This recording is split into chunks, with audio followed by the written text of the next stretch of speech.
Bonjour, alors nous sommes lundi 19 septembre 2021, petit reportage de ce cabanon de campagne, en commençant par ce tracker, ce panneau posé sur un tracker, qui au demeurant pour l'instant demeure malheureusement immobile, et donc 320 watts pour assurer notre éclairage et quelques menus besoins. Donc voilà, avec les deux composteurs à côté.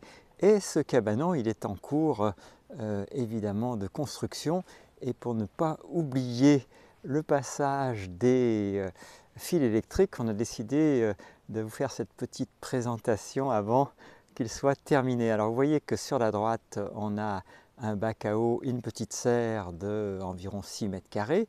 Et ce bac à eau est désormais relié à, voyez, comment dirais-je, la gouttière que vous apercevez en haut et à gauche par un petit dispositif, pas malheureusement, ma foi très efficace. Voyez, le dispositif, on va le découvrir ici. Voilà, ça se branche sur le tuyau de descente. Il y a une petite coupelle en caoutchouc à l'intérieur. Et puis par le jeu des vases communicants, si je puis dire, on l'a enterré, vous voyez, dans le sol ici, et puis on l'a fait rejoindre via ce petit tuyau là, enterré dans le sol et avec comme sorte de goulotte tout simplement un tuyau de descente de gouttière. Eh bien, il arrive désormais dans ce bac à eau qui s'avère au demeurant plutôt bien rempli après les pluies de ces derniers jours. Donc voilà pour le résultat. On ne savait pas trop si ça allait marcher parce que ce n'est pas prévu forcément pour mettre le bac à eau si loin. Mais voilà. Et quant au cabanon, ben voilà l'entrée qu'on peut y voir. On est en train d'aménager donc les lambris intérieurs. Et donc, vous voyez sur sa face quasiment sud, eh bien, une fenêtre de 50 cm ici, une porte qui n'est pas encore équipée à l'intérieur, effectivement, donc on voit qu'elle est essentiellement avec une partie transparente au centre en plexiglas. Porte assez étroite, on a pris un modèle de caravane de 55 cm de large, et puis à côté une fenêtre assez étroite. Alors comme je suis très près, on ne voit pas très bien de haut en bas, mais ça donne ceci. Et puis quant à la façade est du cabanon, eh bien celle qui est censée recevoir le soleil le matin, en fait elle le reçoit, je ne sais pas pourquoi je dis censé, voilà ce que ça nous donne. Hein. Et puis à l'arrière un petit cabanon technique qui permet d'abriter une bouteille de gaz, une batterie et tout le dispositif qui alimente en électricité le cabanon, une grille d'aération et comme vous le voyez la ventouse du chauffage. Vous voyez donc sur la face actuellement nord, là vous avez également une fenêtre 1 mètre de large par 50 cm de haut, c'est celle de droite, et puis une autre plutôt très étroite mais assez haute. Donc voilà pour l'organisation. Alors maintenant on va aller voir à l'intérieur. Et là il s'agirait dans l'idéal de prendre des mesures en même temps que je filme, mais ça s'avère sans doute un peu compliqué. On va voir ce qu'on peut faire. Voilà, donc l'aménagement intérieur, vous voyez, il est petit à petit équipé avec du bois cérusé. Alors c'est du lambris, ce que vous voyez en face de vous, Epicéa du Nord, vous voyez, Bricot des Paux, il fait 10 mm,5 d'épaisseur et on a décidé de le monter avec des petites lamelles à ressort. Je ne sais pas si on regrettera notre choix ou pas, mais avec ces petits trucs. Alors on n'avait pas prévu, on n'y connaît rien à vrai dire, qu'il fallait démarrer par le haut. Donc voilà, c'est ce qu'on a fait. Alors le plafond malheureusement a commencé à onduler. Et donc ici ça ne se voit pas très bien sur la photo. Si, ça se voit très bien. Vous voyez, ça fait des fentes un peu irrégulières entre le sommet du paroi en lambris et le plafond. Tant pis, on verra comment on fait par la suite. Et puis comme le but c'est aussi de nous servir de mémoire de comment dirais-je, l'emplacement des poteaux. Alors on voit que sur cette façade, On appelle ça côté chevaux parce qu'en face, il y a un champ où des chevaux viennent nous tenir compagnie assez régulièrement. Eh bien, vous voyez qu'au fond à gauche, on a un poteau de soutien suivi d'un autre. Ça s'explique parce que le cabanon a été fait en 2 étapes et qu'on a fini par rallonger un petit peu d'un côté et de l'autre. Donc les poteaux initiaux sont les véritables poteaux porteurs, ont été complétés par un deuxième poteau à gauche pour celui de gauche et à droite pour celui de droite, ce qui explique d'ailleurs la présence de cette fenêtre au final. En fait, les idées sont venues, on va dire, en le construisant, hein. Il y en a qui font tous les plans d'avance, eh bien nous, ça a plutôt été des plans successifs.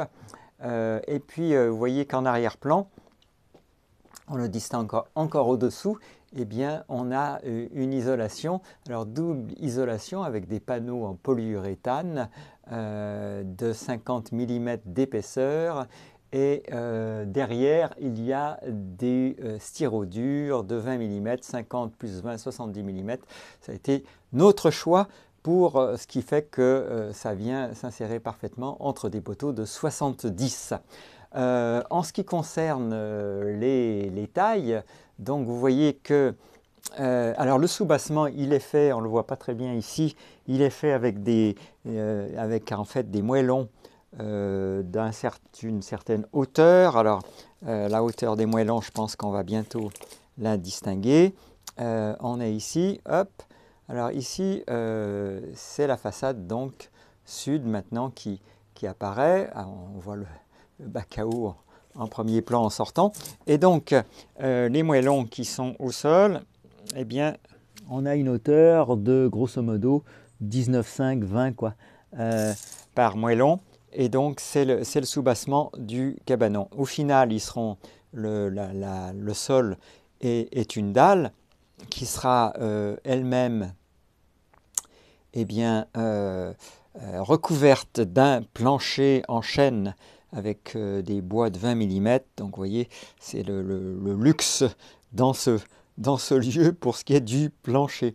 Alors, ce qu'on voulait bien repérer, c'est que, vous voyez, sur cette façade donc nord, eh bien, on y distingue 2 alimentations électriques qui vont, en fait, c'est pas vraiment des alimentations, 2 boutons qui vont éclairer l'éclairage au-dessus de la fenêtre du lit. Alors, ce qu'il faut bien se souvenir, évidemment, dans ces conditions, c'est de l'emplacement des poteaux pour ne pas risquer de blesser les fils ou pire de les couper par des perçages ultérieurs. Alors, on voit qu'ici, on a évidemment un poteau horizontal qui semble traverser, alors qui traverse effectivement tout le cabanon. Et ce poteau horizontal, il est en réalité juste au-dessous de la fenêtre. C'est dessus que vient prendre appui, en quelque sorte. On le distingue ici, hein, c'est ce poteau-là, si je mets la main dessus.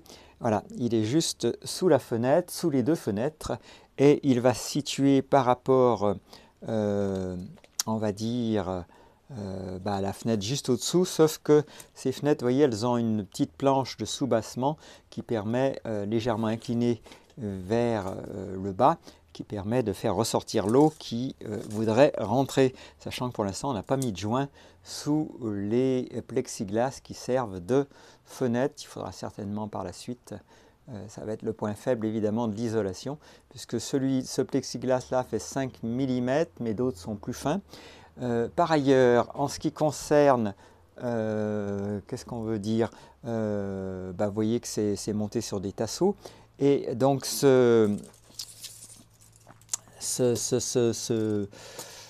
alors, on est en train d'essayer de faire des mesures, mais c'est un peu compliqué. On va dire au-dessus des moellons, ce poteau horizontal qui se trouve sous les fenêtres, eh bien, il est situé au-dessus des moellons à 84,5 cm.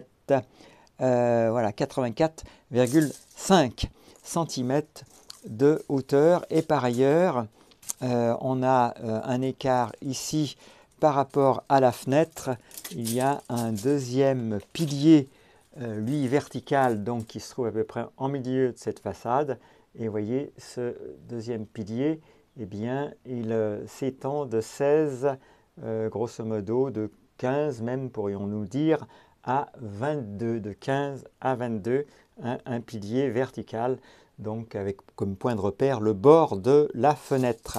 Alors les piliers verticaux, il y en a donc un premier au fond qui fait l'angle du cabanon, qui n'est pas vraiment le pilier de soutien du toit, un deuxième qui est à l'angle de la fenêtre, et puis un troisième qui est au centre, vous le voyez ici, et puis un quatrième qui borde la fenêtre de gauche, et un cinquième qui est en fait l'angle droit.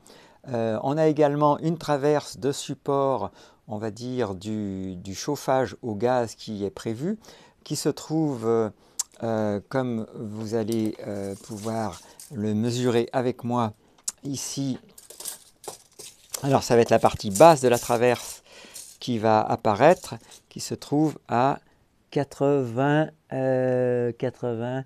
comment on va dire ça, 84, 85 quasiment, hein, un peu moins de 85. Vous voyez, on a cette traverse. En fait, elle passe juste au-dessus du tuyau, du tube ventouse de l'appareil à gaz. Voilà ce qu'on pouvait dire.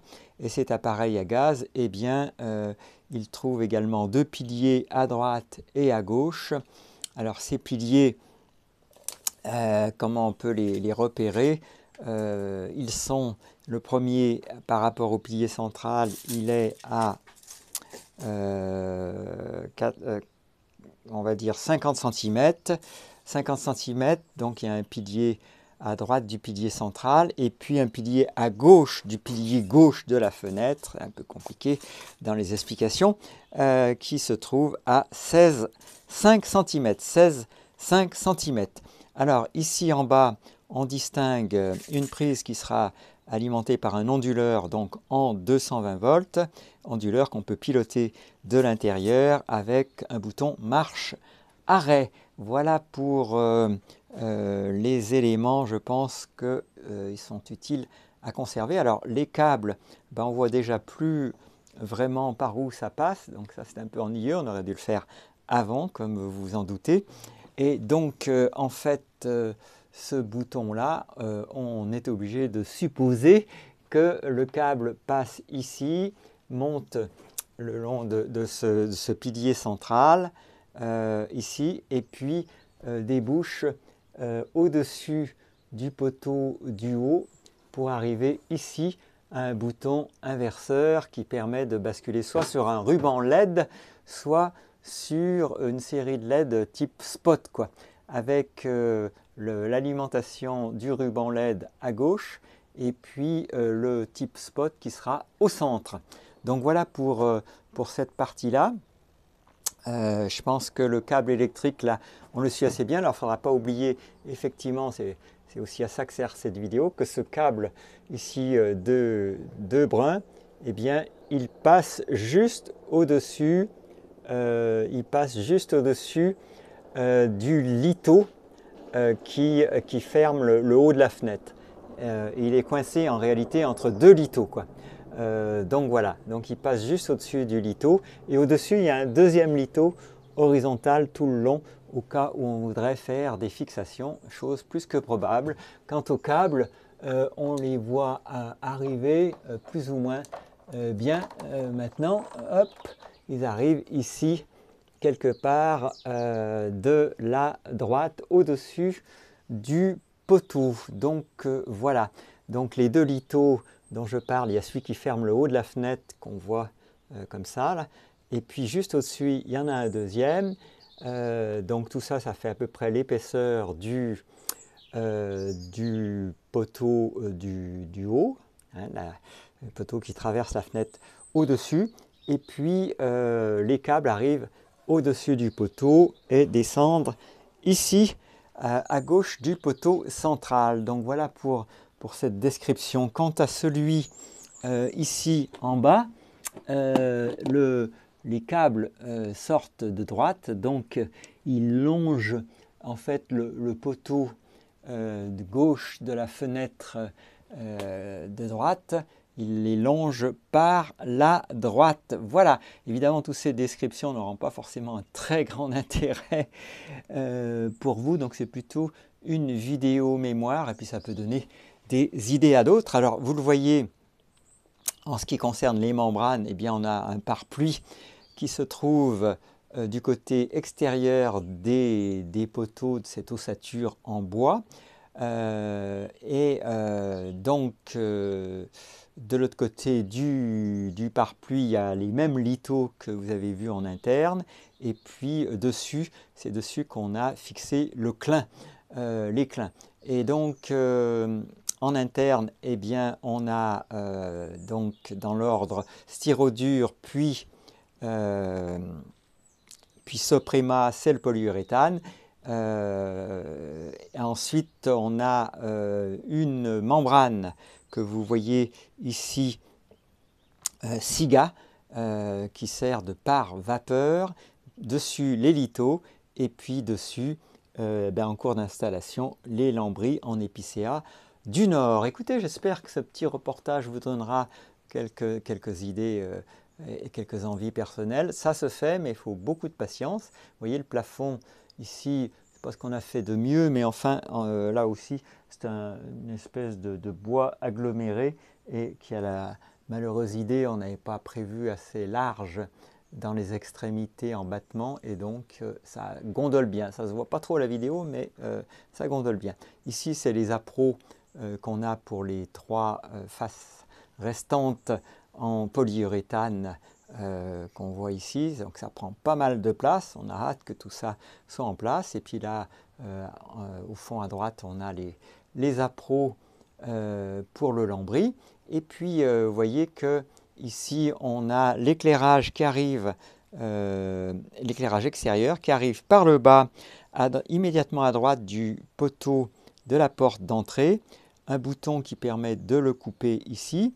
Et puis, le tube continue à monter le long du poteau de droite pour déboucher, alors on ne voit pas bien avec le contre-jour, dans le plafond, ici, voilà, et ressortir, comme on peut le voir ici.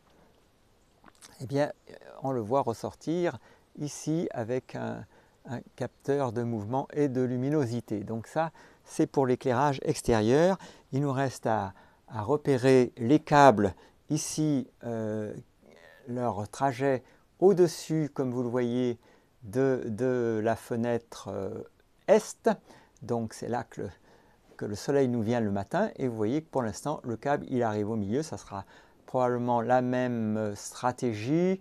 Il y aura un éclairage central, une bande LED, et puis un boîtier d'arrivée d'assez forte intensité en 12 volts, plutôt sur la gauche de la fenêtre. On voit que le câble, il arrive juste au-dessus du poteau qui se trouve au-dessus de la fenêtre, et ce poteau, vous voyez, qui traverse de part en part toute la largeur du cabanon.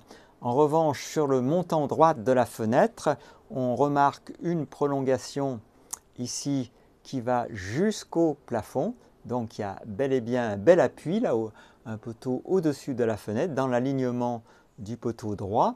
Et puis il y a un poteau au centre de la fenêtre, donc voilà, qui est un soutien de la traverse. Donc tout ça demande à être bien retenu si on veut par la suite y fixer quoi que ce soit. Et puis dans l'angle, derrière les lambris, là, eh bien, on distingue le passage de l'électricité pour cette fenêtre, vous voyez, est. Alors le câble en bas démarre tout près de l'angle, derrière la lambourde qui a été rajoutée, vous voyez, tout en bas.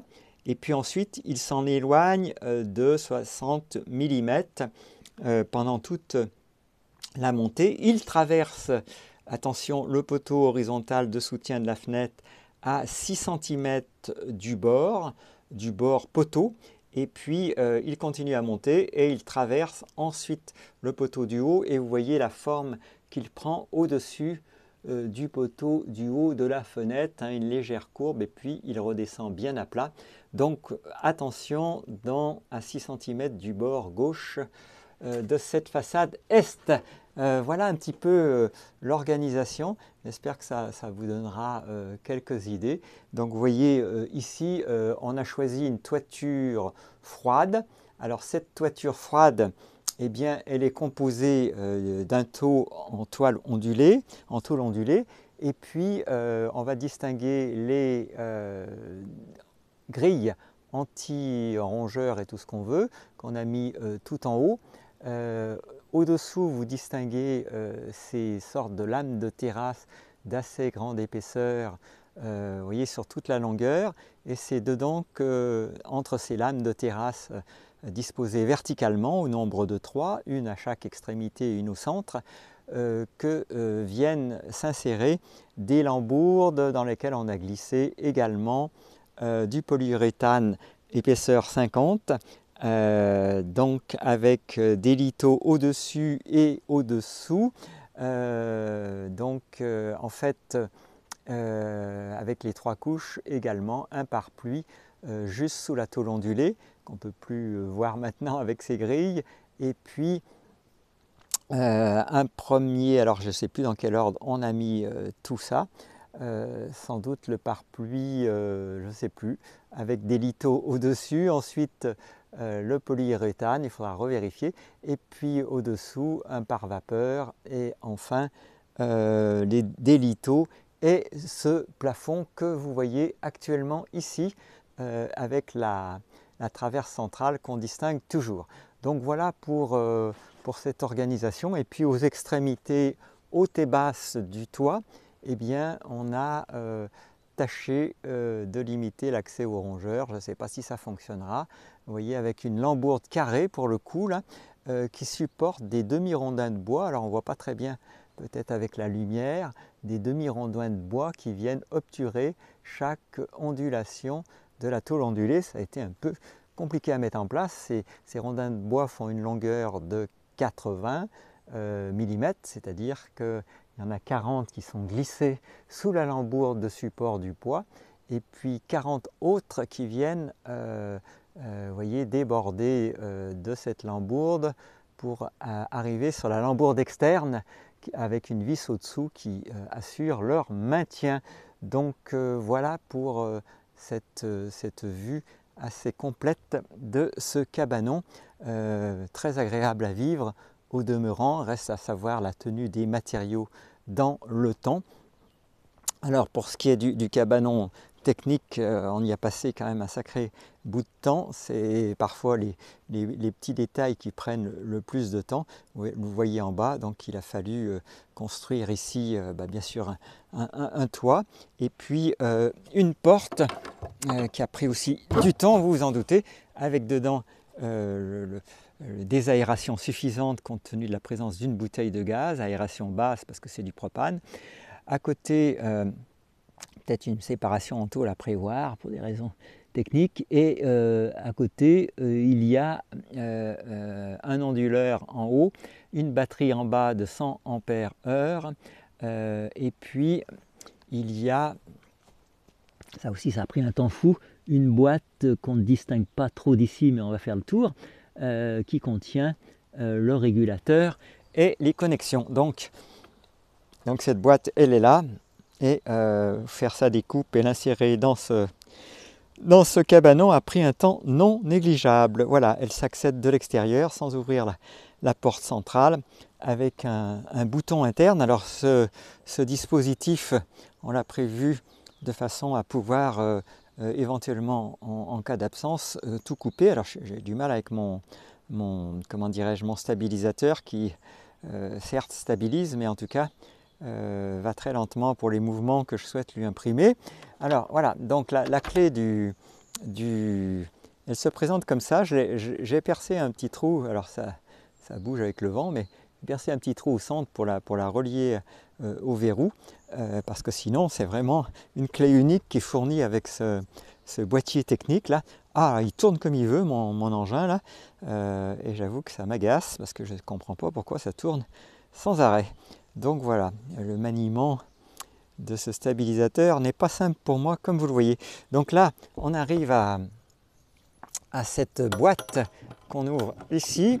Alors si elle veut bien s'ouvrir, parce qu'il y a eu des pluies assez diluviennes, ouais, on y arrive. Et donc voilà pour le contenu de la boîte. Alors tout n'est pas encore câblé, mais enfin il y a une partie. Voilà, j'ai le soleil dans les yeux, c'est pas très simple.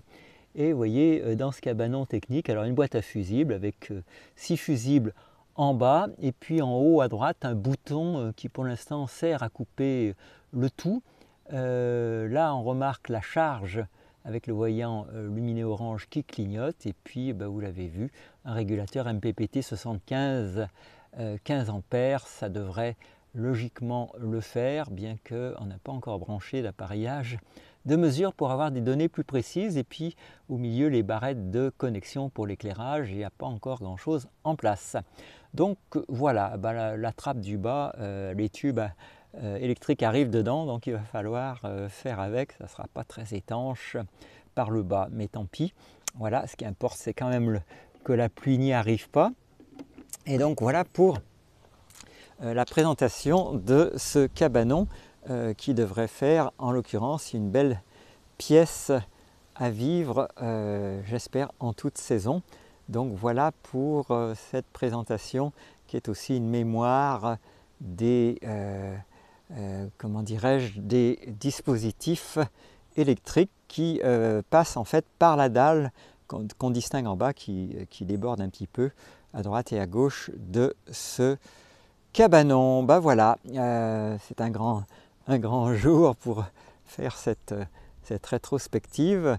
Donc vous voyez, ça c'est la face est, on y aura le lever du soleil, et puis eh bien, à droite bien sûr la face nord avec ce cabanon technique. On n'y distingue pas encore en place, je le précise, la ventouse de l'appareil de chauffage qui reste également à installer et à convertir au propane. Normalement on a les injecteurs, mais il va falloir s'assurer que on comprend bien. Et puis l'arrivée de gaz, vous voyez, elle se fait ici par ce tuyau qu'on a en bas, voilà, qui va rejoindre. Ça sera sans doute pas très esthétique, mais pour l'instant on n'a pas encore réfléchi à un éventuel cache. Voilà pour ce cabanon. Alors c'est une belle journée qui s'annonce, on espère pour ce soir finir cette façade nord, et ce qui nous permettra eh bien, de pouvoir installer le chauffage. Voilà pour ça. Alors on a vu au passage en bas que le voyant du convertisseur était allumé. Ça se pilote en fait avec ce bouton. Et ce bouton, effectivement, il est en position basse, donc je vais l'éteindre, et voilà. Donc l'action permet, comme ça, sans sortir, de mettre en route et d'arrêter l'onduleur. Alors ce qu'on voit ici, c'est la jupe en quelque sorte de l'appareil. Alors voilà, la jupe de l'appareil qui est ici, c'est ça qui va venir en face de ce trou qu'on distingue sur le mur ici d'évacuation des gaz. Voilà. Eh bien écoutez, j'ai été toujours un petit peu long, le temps de vous donner autant de détails que possible.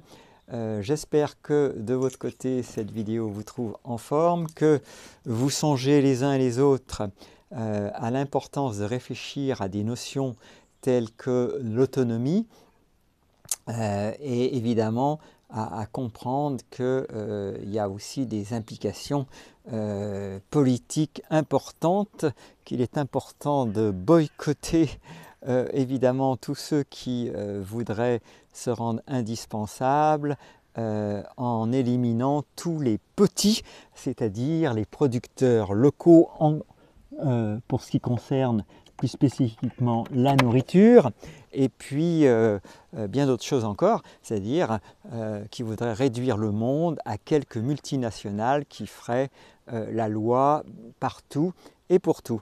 Alors en face, on a les petits boulots en train de pousser. Voilà, c'est quand même merveilleux. Et puis on a un pommier grâce à l'ami Patrick qui a été taillé cette année et j'espère qu'on aura enfin des pommes en 2022 parce que pour cette année ça a été encore râpé. Les feuilles sont plus ou moins en forme, ça a l'air de pas trop mal.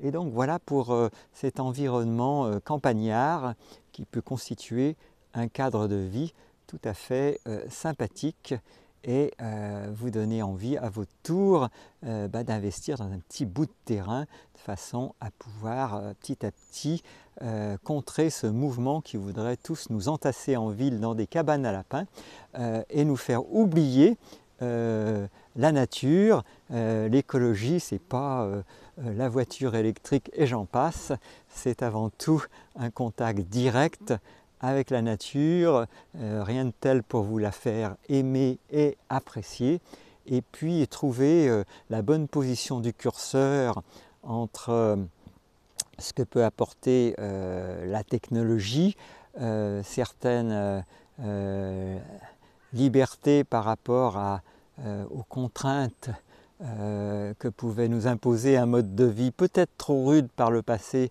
à les savoir, en tout cas une réflexion pour que la technologie ne nous soit pas imposée mais soit choisie par les citoyens eux-mêmes. Encore faut-il qu'ils veuillent bien y réfléchir et comprendre où est leur intérêt et leur bonheur. Ça, c'est pas gagné pour tout le monde parce qu'avec les moyens techniques et psychologiques d'influence actuels, évidemment, ça entrave sérieusement les capacités de pensée de certains d'entre nous qui préfèrent déléguer à des sachants, à des experts, etc. Et j'en rencontre presque tous les jours des personnes qui pensent que le monde est trop complexe, évidemment, pour laisser les citoyens savoir ce qui est bon pour eux et en particulier choisir la manière de rester en bonne santé. Et c'est la garantie évidemment d'un beau niveau d'énergie. Alors voilà, le soleil est là ce jour pour égayer ce petit reportage qui, je l'espère, va vous donner envie de créer un espace à votre mesure. Et je crois qu'il n'y a rien de tel que pour être heureux. En tout cas, c'est notre expérience. Et dites-nous si c'est aussi la vôtre et si vous avez des aspirations d'autonomie. J'espère que le début un peu technique qui est notre mémoire ne vous aura pas fait quitter la vidéo trop tôt. Et puis vous voyez cette petite abri à mésanges qui chaque année nous donne ces quelques semaines de joie de voir les allers-retours des mésanges avant que les petits oisillons quittent leur nid. Et bien écoutez, c'en est fini pour ce reportage d'aujourd'hui et j'espère vous retrouver très bientôt sur Brest Buzz pour une nouvelle émission.